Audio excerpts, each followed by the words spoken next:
Hi everyone, I'm trying something a little different today.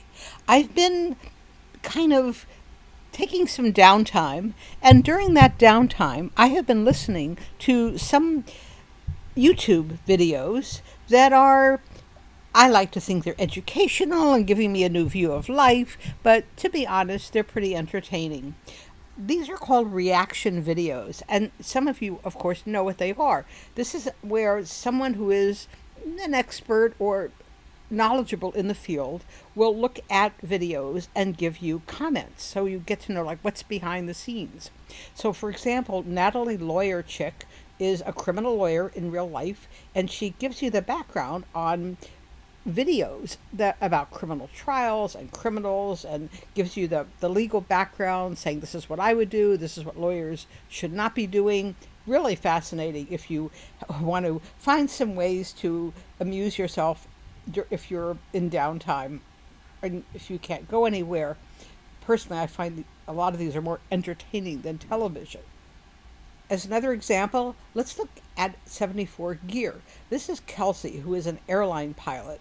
He doesn't give his last name, and he doesn't tell you what airline he's with, but I suspect it's a freight line, or certainly a line that carries some freight, because he flies the 747, different versions, and there's some other plane called the Dreamliner, which apparently is some really dramatic version of the 747. And he has everything from analyzing a video of a plane wreck to some of my favorites, analyzing Hollywood movies from the point of a real pilot who flies the big jets and answers questions like, is this for real?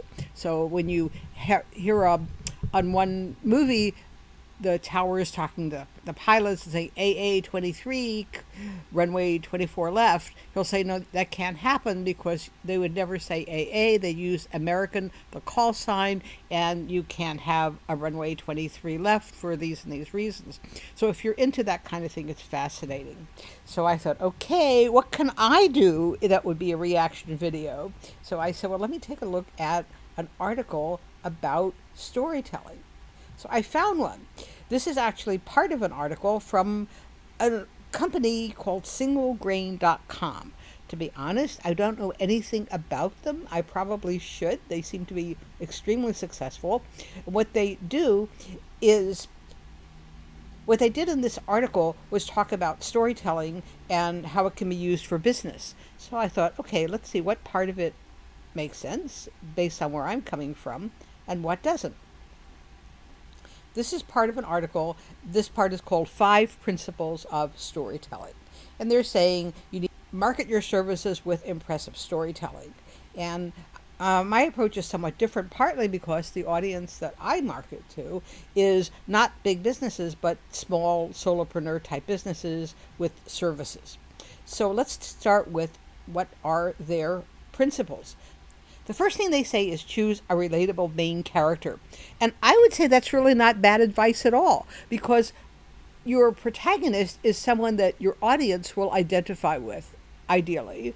And they have to be someone that people will like. I mean, nobody wants to identify with the Grinch except people like me in our darker moments. But seriously, people want to be like the main character, ideally.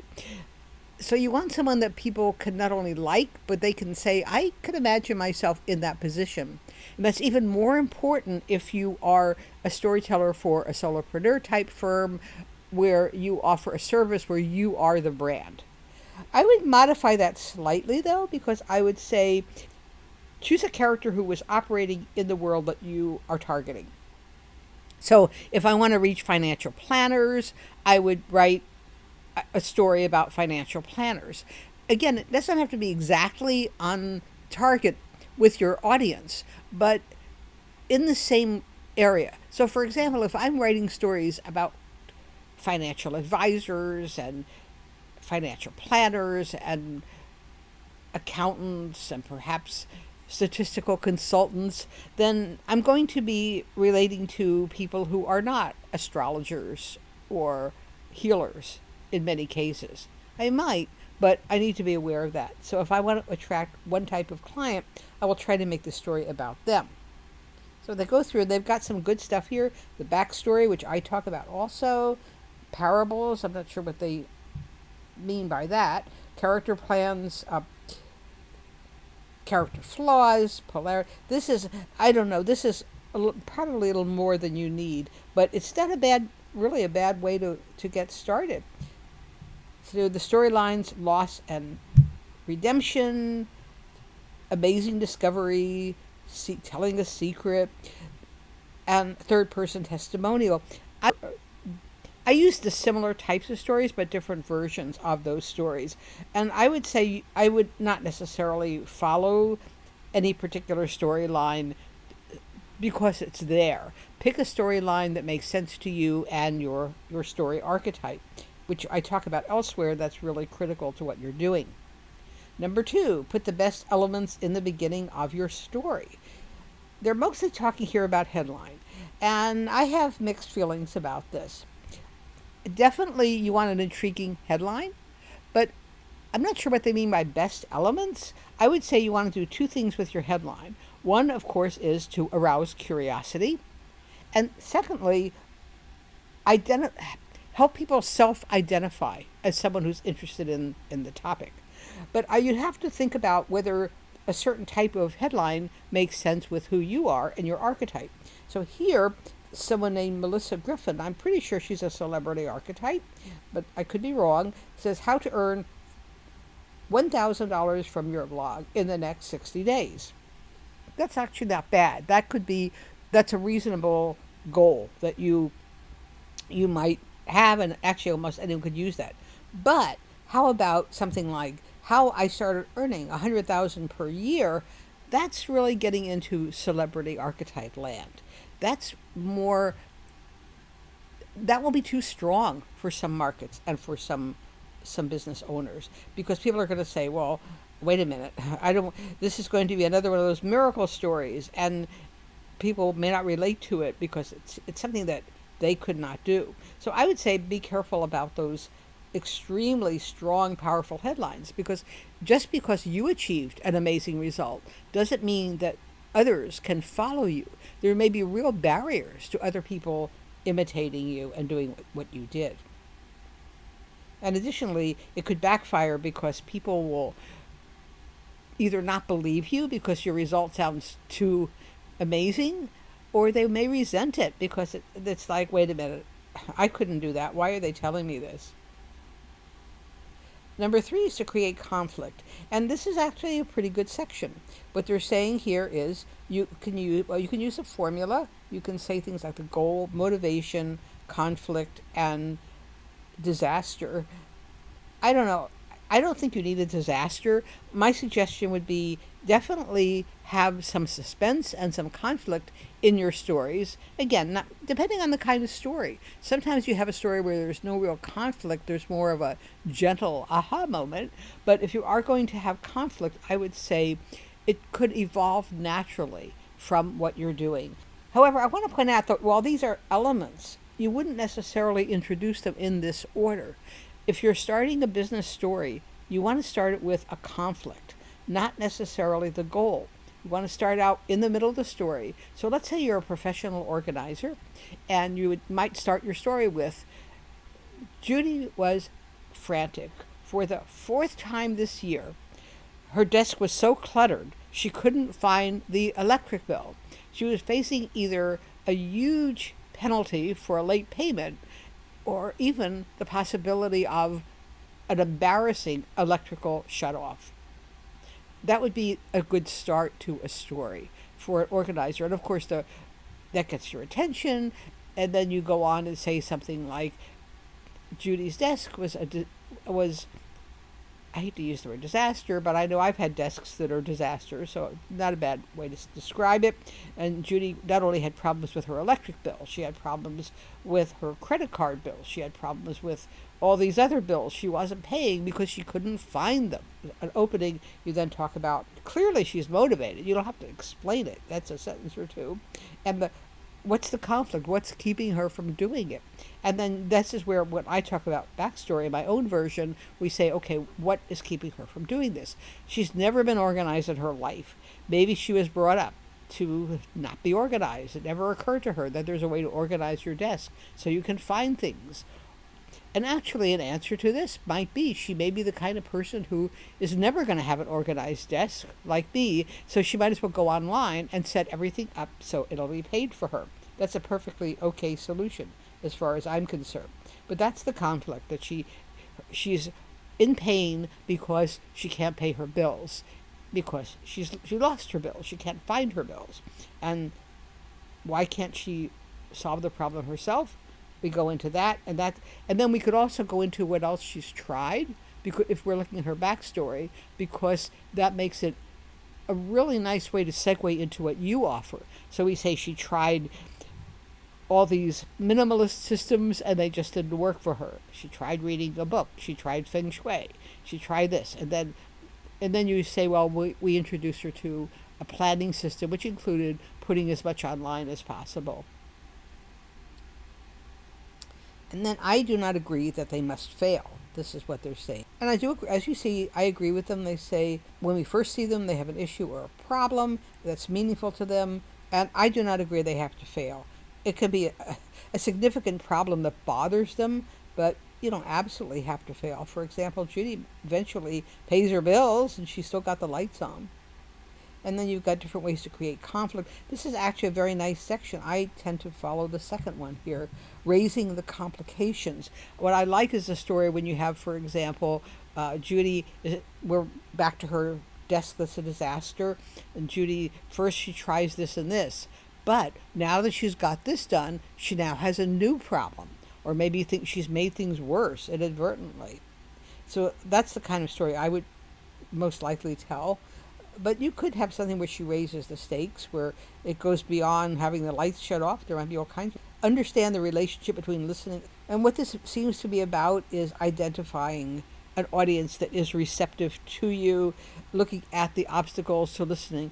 And this applies a lot if you're in a situation where you're telling a story live and people are not able to see you. I've been in meetings, in public addresses, or presentations of authors where they speak so softly, if you're not right up front, you don't hear them. I feel that's really insulting the audience. It should be nice and loud, especially if you're in person, and there's no reason not to do that. But the other obstacles, if you're in print, are things like not having enough white space, so people see a big block of type. Maybe the illustrations, the images are clashing with the story. And finally, the fifth element is keep your story authentic. Most of us have a love-hate relationship with authentic, at least the people I know. We know it's important to be real, but the word has been so overused. And this is, I'm not sure when this article was published, so it might have been newer at the time. But what they're saying, as long as you stay true to your brand, it will be easy for people to react and respond positively to your story. Now, what I think they're talking about here in this case is more consistency. So if, for example, in my system, we have archetypes. So if you're an educator archetype, people want knowledge. They don't want to be overwhelmed with stories of your background and how you overcame obstacles. They want ideas. They want aha moments. If you're an innovator, they want to hear how you had breakthrough results with your clients, with your unique solution. So that would be something you might do consistently. For example, as an educator, if I start talking about how I made $1 million in 2 weeks, that is not appropriate. That is not consistent with my archetype, and it makes people nervous. In fact, when I send out an email and I mention too much about myself, I actually get people unsubscribing, and they don't want to hear about me. It doesn't fit their image of who I am. So I would say consistency is really, really important. And absolutely, authentic may mean being real and telling the truth. Once you have people questioning the veracity of what you say, once you have people questioning whether you're being honest, you've lost them totally. And you probably know that if you're listening to this. So it says here, either way, your story should be simple and focus on a single problem to which a solution is clearly offered. And that is actually pretty good advice. I'm not sure how that fits in with authenticity, but it's certainly something you can do. Keeping your story simple and memorable, because people just aren't going to have time to or energy to listen to a whole elaborate drawn out plot. So that's not bad advice. So in general, these are not bad principles, but I would say one of the challenges is to apply them, because one of the problems I see when I look at articles about storytelling is it doesn't really have something that you can use in a step-by-step fashion. It doesn't really have something you can that talks about when you use these things and how you use your story to get more business. But these do have some principles. You might want to, it would not be a bad thing to review them. Being relatable is certainly important. Best elements at the beginning, certainly having a strong title and opening with a problem is good. Creating conflict, keeping people in suspense. And as I've said elsewhere, the conflict does not have to be really at the point of people breaking out their swords and being on a battlefield. It can be something as simple. And in one of my examples, I have a mom who's trying to come up with a way to create lessons for homeschooling her child. And there's conflict there because she doesn't know how to create lessons that will be fun for the kid, but also educational. How do you draw that balance? That's pretty dramatic if you're in that situation, even though it's not, of course, being on a battlefield, except perhaps metaphorically. And then we have understanding the relationship between listening and telling. In other words, making sure there are no barriers to your audience hearing your story.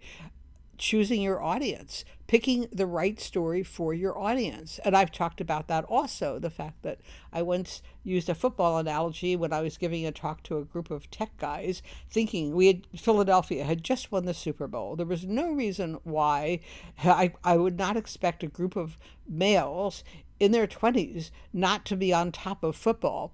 And these guys are techies, they don't follow sports. So that was the wrong audience, and I had to do a quick correct. And of course, keeping your story authentic.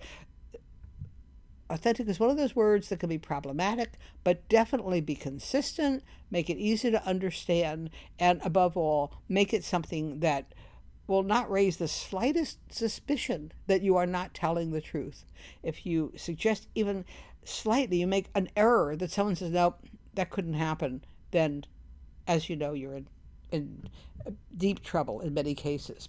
So thanks for joining me on this adventure. Let me know if you like it. I'll do more reaction videos if you like them. And if you have any ideas for a video or a piece of copy that I can react to, a piece of advice in marketing that you say, I wonder what Kathy would think, by all means, send it along and we'll see what we can do. Thanks for joining me today. You can find me at kathygoodwin.com, my website. That's Kathy with a C. Goodwin has 2 O's. Thanks again.